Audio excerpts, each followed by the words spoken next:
چاوەکانی هەموو جیهان لەسەر کاتژمێردا بۆ دەونوی ئەم شەون کە کلاسیکۆی زەوی ئەم جارە لە تۆپی پێنا بەڵکو لە ڕۆسیاسەکەیەوە لە نێوان دۆناڵد ترامپ سەرۆکی ویلایەتە یەکگرتووەکانی ئەمریکا و ڤلادیمیر پۆتین سەرۆکی رووسیا لەسەر خاکی ئەلاسکا بەڕێوە دەچێت.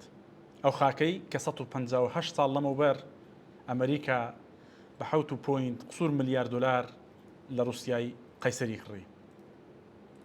ئێستا هەردوو سەرۆک دەبێت لە فڕۆکەدا بن لەبەرەوەی لە شوێنی ترامپەوە تا دەگات بە ئەلاسکا 8 کاتژمێری پێویستە. هەروەها ڤلادیمیر پۆتینیش بۆ گەشتن بە ئەلاسکا 4 کاتژمێری پێویستە. کۆشکی کرملن باسی لەوە کردووە کە لەگەڵ گەیشتنی پۆتن بۆ ئەلاسکا ترامپ لە مەتار پێشوازی لێ دەکات و دەستی لێ ڕادەوەشێنێت.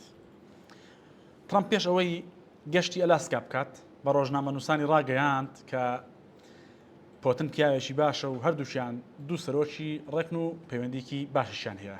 هیواشی بۆ خواست کە کۆبوونەوەکە شتێکی لێسەوز بێت، بەڵام هۆشداریشیدا ئەگەر شەڕنەوەستێت دەبێت رووسیا بیر لە مەسلەی بازرگانی و ئابووری هاوبەش لە نێوان واشنگتۆن و مۆسکۆ نەکاتەوە. جەنگی ئۆکرانیا هەروەها پەیوەندی بازرگانەکانی نێوان مۆسکۆ و واشنگتن، مەسلەی ئاسایشی جیهانی و ئابووری جیهانی ئەو گفتوگۆوانە دەبن کە لە نێوان ترامپ و پۆتندا بۆ ماوەی 6 بۆ 7 کاتژمێر گفتوگۆی لەبارەوە دەکرێت.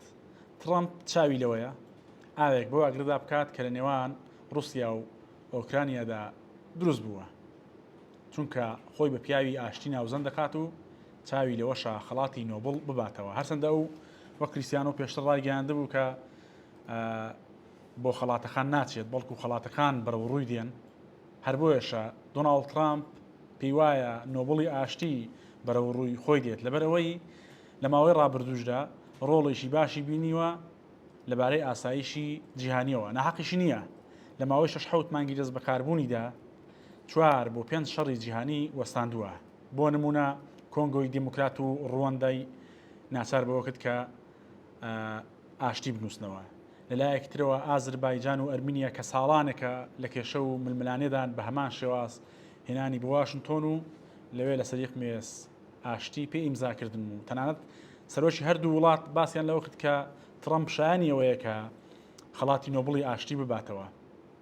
هیندستان و پاکستان ماوەیەک لە شەڕدا بوون، ترامپ بە هەمان شێوە ئەوانیشی هێنا سەرمێزی گفتوگۆ و دانوستانی پێڕاگەیاندن. نزیکترین ڕووداویش لە خۆمانەوە شەڕی نێوان ئیسرائیل و ئێران بوو کە 12 ڕۆژی خەیان، بەڵام لە نیوە شەوێکدا بە کاتی هەرێمی کوردستان ترامپ تویتێکی کرد و وتی شەڕ تەواو بوو بەبێ ئەوەی پرس بۆی چیان بکات. بۆیە هەموو ئەو هەوڵانەی ترامپ بۆ ئەوەیە کە بیەوێت خەڵاتی نۆبڵ بباتەوە بۆ کۆشکی سپی. وردەکاری هەموو ئەو بابەتانە بە تایبەتیش مەسلەی خاکی ئەلاسکا کە ئێستا هی ئەمریکایە لە 964 دۆتکەی ئاڕدیدا وەربگرن و چاویشتان لەسەر 964 بێ هەر زانیاریەک لەبارەی کۆبوونەوەکە هەبێت پێتان دەڵێ.